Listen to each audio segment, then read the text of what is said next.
Video like जरूर कर लीजिए और ऐसे वीडियो लगातार फ्री में पाने के लिए चैनल को तुरंत सब्सक्राइब कर लीजिए और बेल आइकन को जरूर टैप कर लीजिए ताकि आगे भी सारे वीडियो आपको मिलते रहे। यूट्यूब में फॉलो करते हैं तो प्लीज ये वाला फ्री टेलीग्राम चैनल जरूर ज्वाइन कर लीजिएगा। सारे नोटिफिकेशन सारे अपडेट यहीं पे आते हैं, ध्यान रखिए।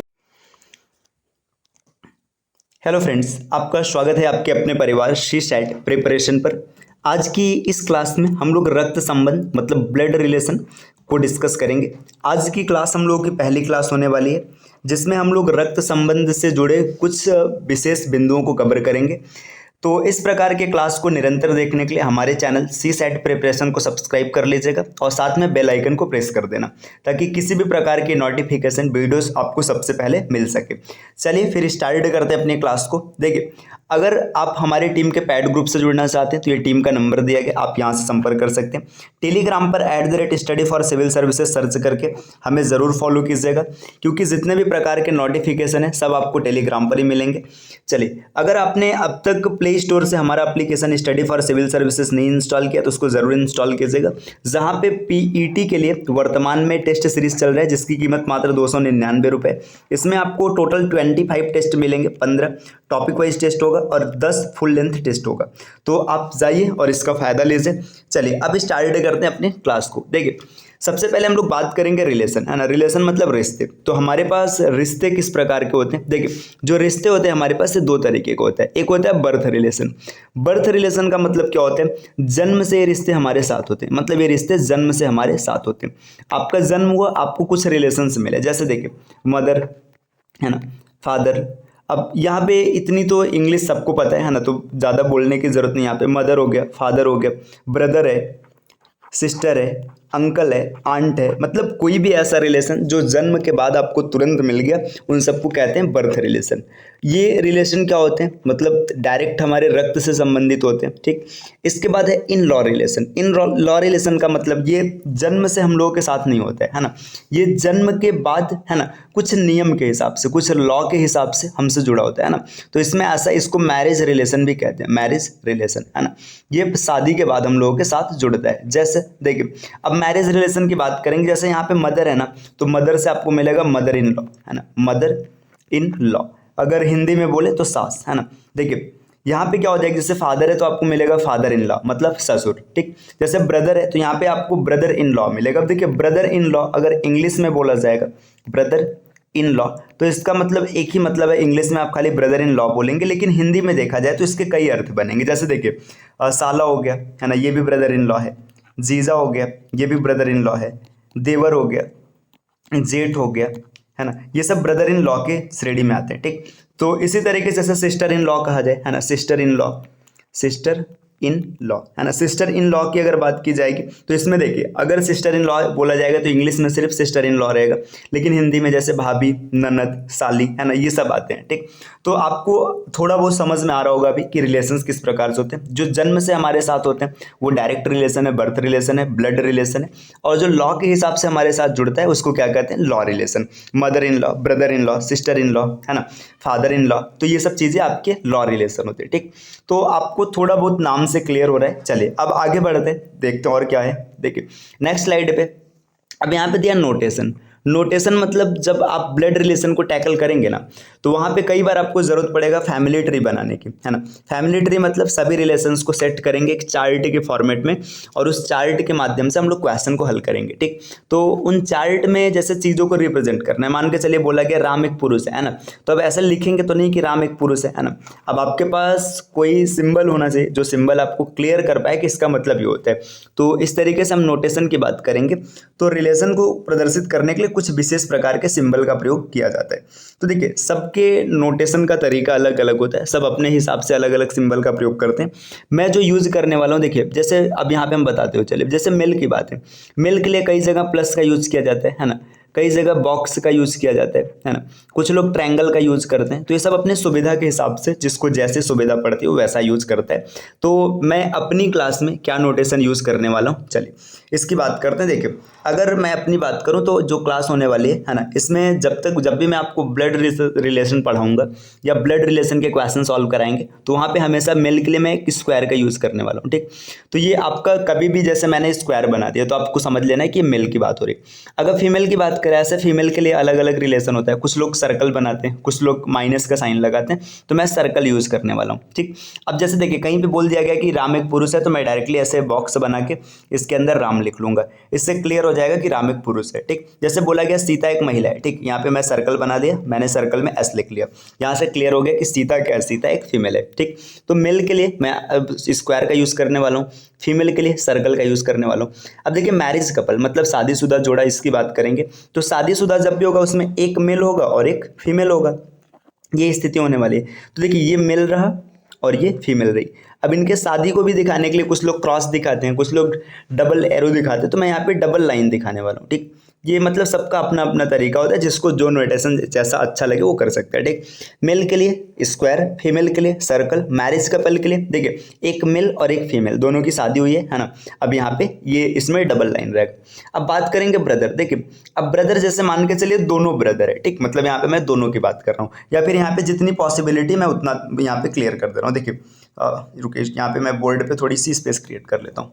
देखिए जैसे यहाँ पे ऐसा बोल दिया गया कि राम श्याम का भाई है, देखिए राम श्याम का भाई। अब देखिए राम भाई है लेकिन श्याम का जेंडर नहीं पता है, तो हम लोग यहाँ पे जैसे बनाएंगे, देखिए ये राम हो गया है ना, ये राम मेल है ना, भाई है किसका, श्याम का। ठीक, अब यहाँ पे देखिए श्याम का अब ये जेंडर नहीं क्लियर है, ये मेल है कि फीमेल है नहीं पता है। ठीक, ये कंडीशन होगी। जैसे अगर मान के चले मैंने बोला श्याम राम का भाई है, तो श्याम है, ये राम का भाई है, राम का जेंडर नहीं पता है। अब राम मेल होगा कि फीमेल होगा, अभी आगे आपको और भी चीज़ें क्लैरिटी के साथ मिलेंगी, तो अभी यहाँ पे बस आप समझते चलिए। ठीक है, अब अगर हम लोग मेल की बात ब्रदर की बात करेंगे तो ब्रदर को हम लोग एक सर्कल के साथ रिप्रेजेंट करने वाले। देखिए ये ऐसे भी हो सकता है, ये ब्रदर है, यहाँ पे हमें नहीं पता है। ठीक है, यहाँ पे फीमेल भी हो सकती है, या ये ब्रदर है यहाँ पर मेल भी हो सकता है। ठीक, ये पॉसिबिलिटी, मतलब ब्रदर के लिए हम लोग सिंगल लाइन का यूज़ करेंगे। ठीक, अब जैसे सिस्टर की बात है ना, सिस्टर के लिए भी सिंगल लाइन का यूज़ करेंगे। जैसे देखिए मान के चलिए ऐसे बोला गया राधा मान के मीना की सिस्टर है। ठीक, तो देखिए राधा सिस्टर है मीना की, तो राधा का जेंडर पता है, मीना का जेंडर नहीं पता है।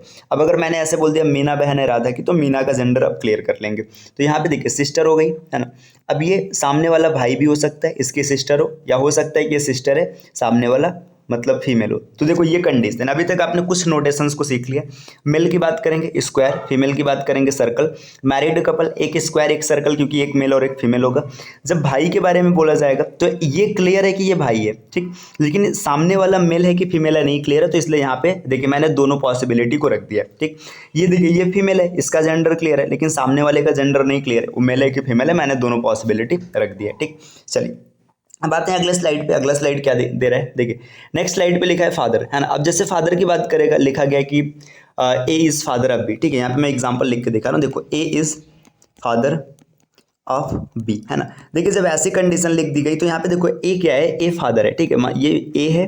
अब फादर क्या होगा, फादर एक जनरेशन ऊपर होगा, है ना, तो यहाँ पे इसको हम ऊपर रिप्रेजेंट करेंगे।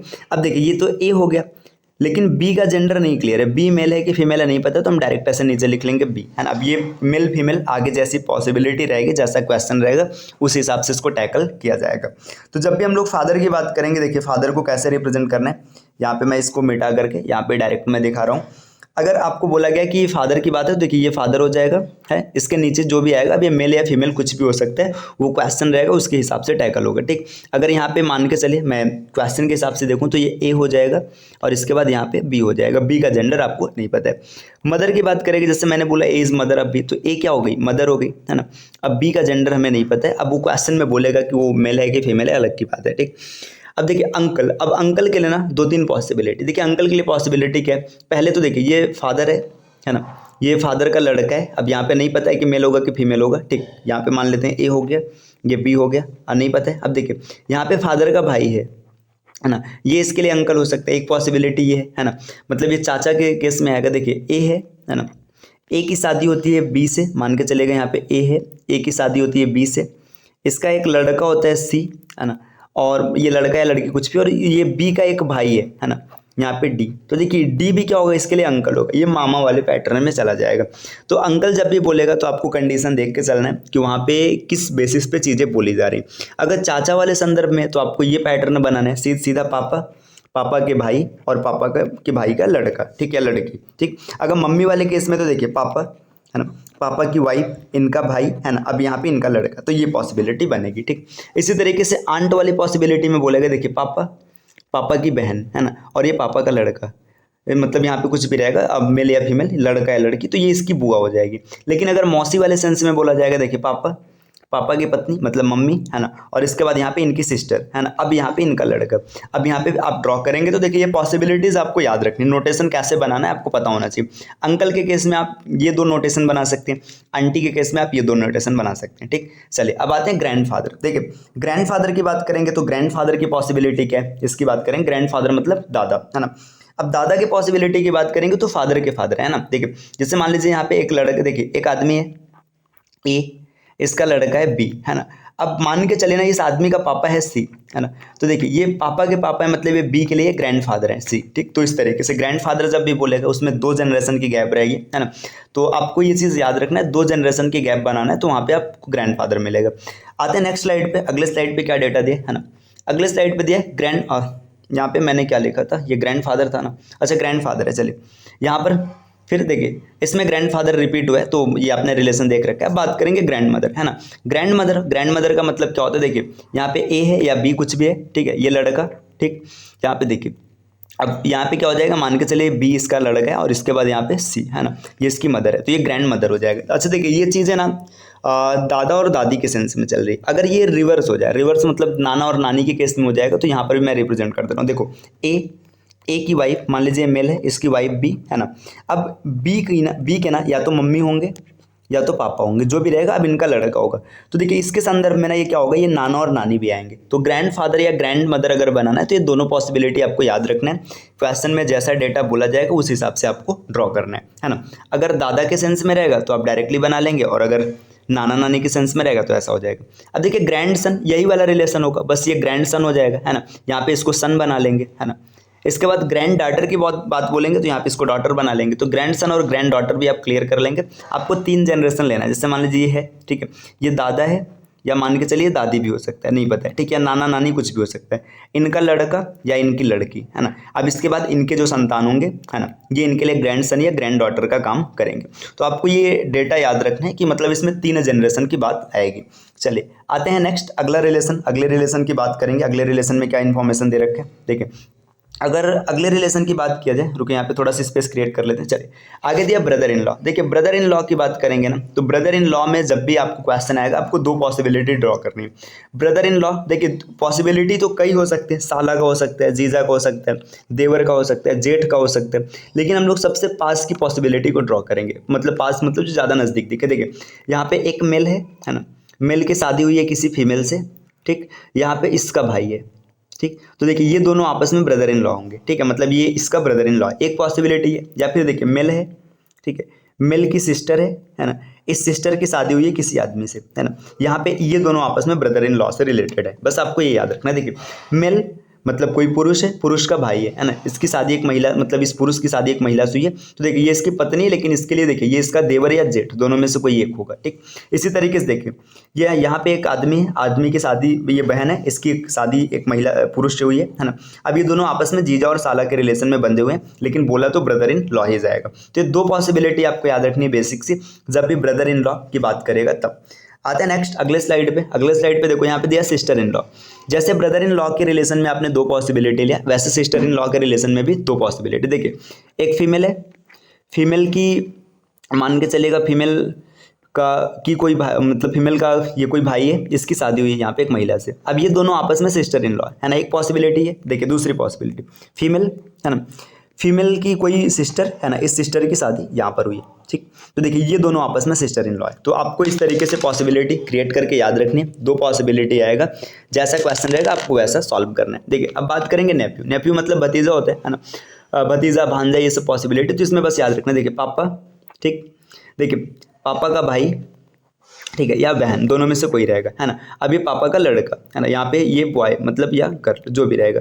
अब ये देखिए, अगर नेफ्यू की बात करेगा तो यहाँ पे लड़का रखेंगे, नीस की बात करेगा तो यहाँ पे लड़की रखेंगे। तो एक पॉसिबिलिटी ये हो गई, है ना। दूसरी पॉसिबिलिटी इसमें क्या हो सकती है, देखिए मेल है, इसकी वाइफ है, वाइफ की सिस्टर या ब्रदर है ना, ये यहाँ पे। अब यहाँ पे इसका लड़का होगा, बॉय या गर्ल। तो ये पॉसिबिलिटी यहाँ पे नेफ्यू या नीस का काम इनके लिए किया जाएगा। अब बात करेंगे कजिन। देखिए कजिन का मतलब क्या होता है, इसमें ना इनके फादर सेम नहीं है ना, फादर अलग अलग है। अब वो चाहे मतलब किसी भी प्रकार से हो सकते हैं, ठीक है, वो मतलब सगे भाई हो सकते हैं, दूर के रिलेशन में हो सकते हैं। लेकिन जब भी कजिन की पॉसिबिलिटी है कि मान के चले यहाँ पे ग्रैंड फादर है ना, या ग्रैंड मदर जो भी है, इनके 2 सन है ना। अब इसमें ये मेल भी हो सकता है, फीमेल भी हो सकता है, कोई मतलब गारंटी नहीं। यहाँ पर भी मेल हो सकता है, फीमेल हो सकते हैं। इनके जो सन्स होंगे आपस में ना, या डॉटर होंगे, ये आपस में क्या होंगे, कजिन होंगे। तो बस आपको इतना याद रखना है। देखिए ग्रैंडफादर या ग्रैंड मदर कोई पॉसिबिलिटी है, ये नाना के पक्ष से हो सकता है या दादा के पक्ष से हो सकता है ना, या एक नाना और एक दादा का पक्ष हो सकता है। यहाँ पे इनका लड़का या लड़की दोनों में से कोई एक, इनका लड़का और लड़की दोनों में से कोई एक, है ना। इसके बाद इनके जो संतान होंगे ये दोनों आपस में कजिन के रिलेशन में बंधे होंगे। तो ये इस प्रकार से कुछ रिलेशंस के नोटेशन होते हैं जिसको मैंने वर्णित किया है। उम्मीद है कि आपको समझ में आएगा। अब अगर नहीं समझ में आया तो एक बार वीडियो को फिर से देखिएगा, आवश्यकता के हिसाब से जैसा जरूरत पड़े आप नोट्स बनाते चलिएगा। चलिए आते हैं नेक्स्ट स्लाइड पे। अगले स्लाइड पे दिया की points to tackle blood relation. अब ब्लड रिलेशन को कैसे टैकल करना है, इसका की पॉइंट क्या है। देखिए सबसे पहला पॉइंट यहाँ पे लिखा है जेंडर, है ना। जेंडर बहुत बड़ा फैक्टर होता है ब्लड रिलेशन के क्वेश्चन को सॉल्व करते समय, है ना। आपको कभी भी ना जेंडर अपने से एज्यूम नहीं करना, ये चीज़ याद रखिएगा। आपको क्वेश्चन में ना कहीं ना जेंडर का हिंट दिया रहेगा, जो हिंट दिया रहेगा आपको जेंडर उसी से मानना है। जैसे मान के चले ऐसे बोल दिया गया Ram is brother of Shyam, है ना। अब Ram is brother of Shyam मतलब राम मेल है ना, लेकिन श्याम को ना आपको मेल नहीं बनाना है। ऐसा नहीं कि श्याम नाम देखा तो आपने उसको मेल बना दिया, ठीक। आपको कभी भी नेम से जेंडर एज्यूम नहीं करना है। जेंडर के बारे में कोई ना कोई इन्फॉर्मेशन आपको मिलेगा और उस इन्फॉर्मेशन के हिसाब से आपको जेंडर क्लियर करना है। अगर जेंडर का इन्फॉर्मेशन नहीं मिल रहा है तो आप जेंडर को CND लिखेंगे, मतलब कैन नॉट बी डिटरमाइंड, हम जेंडर का पता नहीं लगा पा रहे हैं, ठीक। तो पहला डेटा आपको जेंडर याद रखना है। अगर आप जेंडर को एज्यूम करके चलेंगे कि मतलब अपने से आपने मेल मान लिया, अपने से फीमेल मान लिया, तो क्वेश्चन गलत होने के चांसेस बने रहेंगे। तो आपको याद रखना है जेंडर आपको खुद से एज्यूम नहीं करना है, जेंडर के बारे में इंफॉर्मेशन मिलेगा। इसी अब देखो जनरेशन गैप, जनरेशन गैप पर भी आपको विशेष ध्यान देना है। जनरेशन गैप का मतलब देखिए ये सेम जनरेशन के हैं, है ना, या फिर 1 जनरेशन ऊपर के हैं, या 2 जनरेशन ऊपर के हैं, या 1 जनरेशन नीचे के, या 2 जनरेशन नीचे के, ये चीज़ आपको ध्यान देना है। सेम जनरेशन मतलब जैसे मान के चलिए मैं अपनी बात कर रहा हूँ, ठीक है, मैंने उठा लिया यहाँ पे मैं हूँ, ठीक। अब मैं हूँ तो मेरे जितने भी भाई बहन या मेरे सेम रिलेशन में आने वाले, सेम रिलेशन का मतलब सेम एज ग्रुप के हैं। जैसे भाई हो गया, बहन हो गई, है ना। भाई बहन के बाद मान के चलेगा जैसे साला साली जीजा भाभी, है ना, मतलब जो सेम जनरेशन में है ना, मतलब जो भाई बहन के रिलेशन से किसी न किसी प्रकार से जुड़े हैं ना, चाहे वो लॉ से भाई या बहन है या फिर डायरेक्ट भाई या बहन है, वो सेम जनरेशन। 1 जनरेशन ऊपर, अब मतलब जैसे पापा, अब पापा के रिलेशन में जो ऐसे पापा हो गए, चाचा हो गए, है ना, मामा हो गए, मौसा मौसी, ठीक है, और चाची, ये सब आएंगे, मामा मामी, ये सब 1 जनरेशन ऊपर है। 2 जनरेशन ऊपर का मतलब जैसे दादा दादी नाना नानी, ये सब आएंगे, ठीक। अब 1 जनरेशन नीचे मतलब जैसे मैं हूँ तो यहाँ पे मेरा लड़का हो गया, है ना, भतीजा हो गया, भांजा हो गया, ये सब 1 जनरेशन नीचे है। अब 2 जनरेशन नीचे मतलब यहाँ पे ग्रैंड सन ग्रैंड डॉटर, ये सब पॉसिबिलिटी आएगी। तो आपको बस इतना सा पॉइंट याद रखना है। ये देखिए ब्लड रिलेशन को टैकल करने के लिए बस 2 ही पॉइंट आपके दिमाग में होना चाहिए। पहले तो आपको जेंडर को खुद से नहीं एज्यूम करना है, जेंडर के बारे में कोई ना कोई इन्फॉर्मेशन मिलेगी, उस इन्फॉर्मेशन से आपको टैकल करना है। दूसरा जनरेशन गैप आपको ध्यान से बनाना है। चलिए अब इन सबको जब आप माइंड में रखेंगे ना तो आपको फैमिली ट्री मिलेगा, अभी क्वेश्चन में आगे समझा जाएगा। अब देखिए अब बात करते हैं टाइप्स ऑफ क्वेश्चन कि ब्लड रिलेशन में कितने प्रकार के क्वेश्चन बनते हैं। तो अगर टाइप्स ऑफ क्वेश्चन की बात करेंगे तो ब्लड रिलेशन में सामान्यतः 3 टाइप के क्वेश्चन देखने के लिए मिलते हैं। एक होता है 1 लाइनर क्वेश्चन, है ना, इसे इंडिकेटिंग फॉर्मेट का भी क्वेश्चन भी कहते हैं, है ना। इसमें क्या होता है, इससे बोला जाता है कि उसकी ओर इशारा करते हुए ऐसे बोला जा रहा है, तस्वीर की ओर दिखाते हुए बोला जा रहा है, तो इंडिकेटिंग फॉर्मेट का 1 लाइनर क्वेश्चन होता है। ये जब भी आएगा एक क्वेश्चन 1 नंबर का होगा, है ना। आप आसानी से मतलब एक क्वेश्चन रहेगा उसमें एक लाइन से एक क्वेश्चन बनेगा, वो नंबर चाहे जो भी रहे, है ना।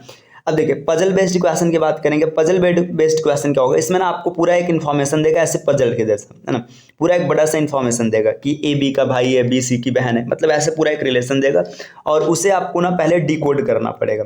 आप डिकोड करेंगे, डिकोड करने के बाद आपको कुछ ना कुछ इन्फॉर्मेशन मिलेगा और उस इन्फॉर्मेशन के बेसिस पे आपको क्या करना है, क्वेश्चन सॉल्व करना है। मतलब आपसे कुछ ना कुछ पूछेगा कि ये क्वेश्चन क्या होगा, तो इसमें 2 3 4 जैसा पजल रहेगा उस बेसिस के क्वेश्चन आते हैं। सामान्यतः 2 से 3 क्वेश्चन देखने के लिए मिलता है एक पजल में। अब बात करेंगे कोडेड ब्लड रिलेशन। तो कोडेड ब्लड रिलेशन की बात करें, इसमें ना डायरेक्ट इन्फॉर्मेशन नहीं रहता है, चीज़ें इनडायरेक्ट रहती है। जैसे ऐसे लिखेगा A+B, है ना, अब आगे बताएगा A+B का मतलब है A B का भाई है ना, ऐसे एक कोड दिया रहेगा। और अब इस कोड को आप डिकोड करेंगे और फिर जो प्रश्न आपसे पूछेगा आप उस प्रश्न का उत्तर देंगे। तो देखिए यहाँ पे हम लोगों ने कुछ बेसिक से तरीकों को समझ लिया कि ब्लड रिलेशन क्या होता है, उसमें किन किन चीज़ों का ध्यान रखना है। अब चलिए कुछ क्वेश्चंस देखते हैं ताकि चीज़ें ज़्यादा स्पष्ट हो। देखिए यहाँ पे दिया यदि A B की बहन है, देखिए यहाँ पे क्वेश्चन क्या बोला है, A B की बहन है, मतलब देखिए A है ना, B की बहन है। अब ये फीमेल है लेकिन B के बारे में हमें नहीं पता है। आगे क्या बोला जा रहा है, C B की माँ है। देखिए C यहाँ पे इसकी माँ है, माँ है तो 100% फीमेल होगी, है ना, ये माँ है। D C का पिता है। देखिए जो D है ना, D क्या है, D C का पिता है। यहाँ पे D जो है ये D C का पिता है, ठीक। अब पिता है तो ये मेल हो जाएगा। यहाँ पे मैं कलर चेंज कर लेता हूँ, थोड़ा सा ऊपर है तो दिख नहीं रहा होगा। देखिए ये D जो है C का पिता है, पिता है मतलब मेल है। आगे पूछा जा रहा है कि देखिए E D की माँ है। जो E है ना, यहाँ पे E क्या है, क्वेश्चन में कुछ मिसिंग तो नहीं है। A B की बहन है, C B की माँ है, A B की बहन, ठीक। C B की माँ, C D C का पिता है, E D की माँ है, ठीक। जो E है ना ये ऊपर और चला जाएगा। रुके मैं थोड़ा सा नीचे बनाता हूँ, इसको थोड़ा सा नीचे बनाते हैं, रुके, ताकि चीज़ें सही से सेट हो पाए, है ना। ज़्यादा ऊपर चला जाएगा तो दिखेगा कैसे। देखिए यहाँ पे क्वेश्चन क्या बोला जा रहा है, A B की बहन है। देखिए A है, बहन है मतलब फीमेल होगी, किसकी बहन होगी, B की। B का जेंडर नहीं पता है, ठीक। C B की माँ है, जो C है ना ये B की माँ है, माँ है तो ये फीमेल होगी, है ना। आगे बोला जा रहा है D C का पिता है। जो D है ये C का पिता है, ठीक। इसके बाद आगे क्या है, E D की माँ है। जो E है ना ये D की माँ है, ठीक। यहाँ पे बन गया पूरा। देखिए मैंने मेल फीमेल सब बना लिया। अब B का जेंडर में अभी भी नहीं पता है। आगे पूछा जा रहा है तब A का D से क्या संबंध है, मतलब जो A है A D का क्या है। देखिए यहाँ पे 1 जनरेशन 2 जनरेशन, मतलब ये ग्रैंड वाली स्थिति में, है ना। तो A जो है फीमेल है, D से रिलेशन बताना है, तो ये या तो दादा होगा या तो नाना होगा।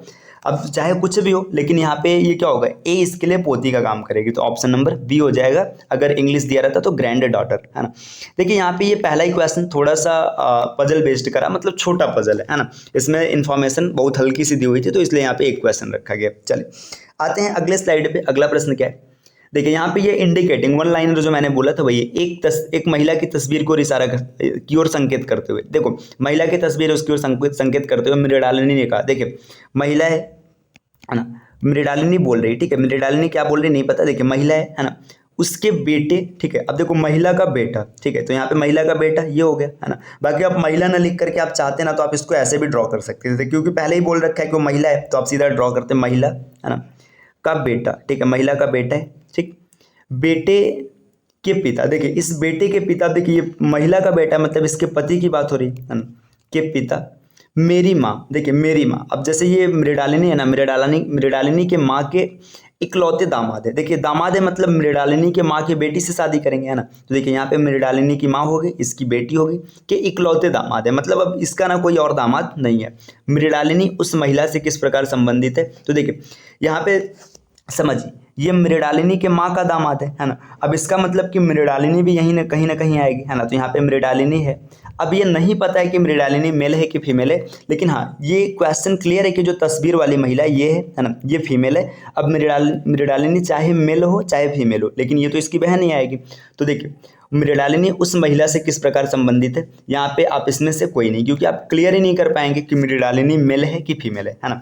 फिर से समझिएगा क्वेश्चन। देखो एक महिला की तस्वीर को संकेत करते हुए, देखो ये महिला की तस्वीर है ना, ये महिला है ना, संकेत करते हुए मृणालिनी ने कहा उसके बेटे के पिता। देखिए महिला का ये बेटा हो गया, है ना। बेटे के पिता मतलब इसका पति हो गया, है ना। मेरी माँ के इकलौते दामाद है, मतलब मृणालिनी की माँ है ना, इसके इकलौते दामाद। अब मृणालिनी मेल है फीमेल है हमें नहीं पता है, ठीक। मृणालिनी की शादी हुई इसका भी जिक्र नहीं किया गया। इकलौते दामाद है, मृणालिनी उस महिला से किस प्रकार संबंधित है, तो मृणालिनी यहाँ पे मेल भी हो सकती है फीमेल भी हो सकती है, इसलिए हम लोग ये क्लियर नहीं कर सकते। इसका आंसर होगा C and D, मतलब कैन नॉट बी डिटरमाइंड। हाँ अगर आप मृणालिनी को फीमेल मानेंगे तो आप बहन बोल सकते हैं, लेकिन हम फीमेल माने क्यों, क्योंकि यहाँ पे दिया ही नहीं है। चलिए आते हैं नेक्स्ट अगले स्लाइड पे, है ना। अगले स्लाइड पे यहाँ पे क्वेश्चन दिया एक आदमी, देखो यहाँ पे भी ये इंडिकेटिंग फॉर्मेट का क्वेश्चन है। यहाँ पे इसका इंग्लिश वर्जन भी आप अगर इंग्लिश में देखना चाहे तो देख सकते हैं। एक आदमी ने एक महिला से कहा, देखो आदमी ने महिला से कहा तुम्हारी माँ के पति। देखिए महिला से क्या कह रहा है, ये महिला है ठीक, महिला है फीमेल होगी। माँ मतलब महिला की माँ मतलब ये फीमेल होगी। के पति है ना, मतलब ये मेल होगा। पति की बहन, अब देखिए इसकी बहन मतलब ये हो गया है ना। मेरी बुआ है, देखिए आदमी महिला से क्या कर रहा है, कह रहा है यहाँ पे आदमी है ना, ये मेल है ना। मेल महिला से बोल रहा है, महिला से क्या बोल रहा है कि तुम्हारी माँ, ठीक है, तो महिला की माँ ये हो गई, इसके पति है ना, की बहन मेरी बुआ है। देखिए ये जो आदमी है, ये महिला बन रही है ना, ये इस मेल की भी बुआ है, और यहाँ पे डायग्राम के हिसाब से देखेंगे तो फीमेल की भी बुआ दिख रही है। तो यहाँ से आप क्लियर कर सकते हैं कि दोनों आपस में भाई बहन होंगे, है ना। तो क्वेश्चन पूछा जा रहा है वो महिला उस आदमी से किस प्रकार संबंधित है, बहन, ऑप्शन नंबर डी सिस्टर, है ना। तो ये क्लियर हो जाएगा, आपने आराम से इसको टैकल कर लिया होगा। आते हैं अगले स्लाइड पे। अगला स्लाइड है रीता की ओर इशारा करते हुए निखिल ने कहा। देखो रीता की ओर इशारा कर रहा है, निखिल कह रहा है ना। निखिल क्या बोल रहा है कि मैं उसकी माँ के पुत्र, देखिए रीता है, रीता की माँ है, ठीक, माँ के पुत्र का, देखो रीता के माँ का पुत्र है ना, तो मतलब इसका यहाँ पे भाई हो जाएगा, का इकलौता पुत्र हूँ, ठीक है, इकलौता पुत्र हूँ मतलब यहाँ पे इकलौता हूँ। रीता निखिल से किस प्रकार संबंधित, देखिए रीता यहाँ पे जेंडर नहीं क्लियर है तो आप CND ऑप्शन लगाएंगे, लेकिन यहाँ पे अब कोई ऐसा ऑप्शन नहीं दिया तो रीता को नाम से आप फीमेल मान लेंगे, ठीक। लेकिन ये नाम से मानने वाला क्वेश्चन हर जगह सही नहीं पड़ता है ना, कई जगह आपको गलत आंसर आएगा।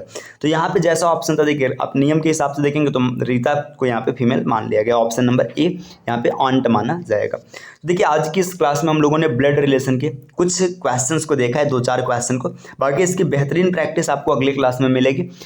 देखिए अगर आप PET 2023 की तैयारी कर रहे हैं तो आप टेस्ट सीरीज जरूर परचेस कीजिएगा। इसके लिए आपको स्टडी फॉर सिविल सर्विसेज का एप्लीकेशन इंस्टॉल करना है, और इंस्टॉल करके आपको UPSSC PET सेक्शन में जाना है। वहाँ पे आप टेस्ट सीरीज सेक्शन में जाएंगे तो आपको 299 रुपीज़ में टेस्ट मिलेगा, जिसमें आपको 15 टॉपिक वाइज टेस्ट और 10 फुल लेंथ टेस्ट मिलेगा। इस सीरीज को लगाने के बाद PET के सभी क्वेश्चन यहीं से बनेंगे, तो आप उसको जरूर परचेस कीजिएगा। चलिए मिलते हैं आपसे नेक्स्ट वीडियो में कुछ नए इन्फॉर्मेशन के साथ, तब तक के लिए take care, bye bye and thank you.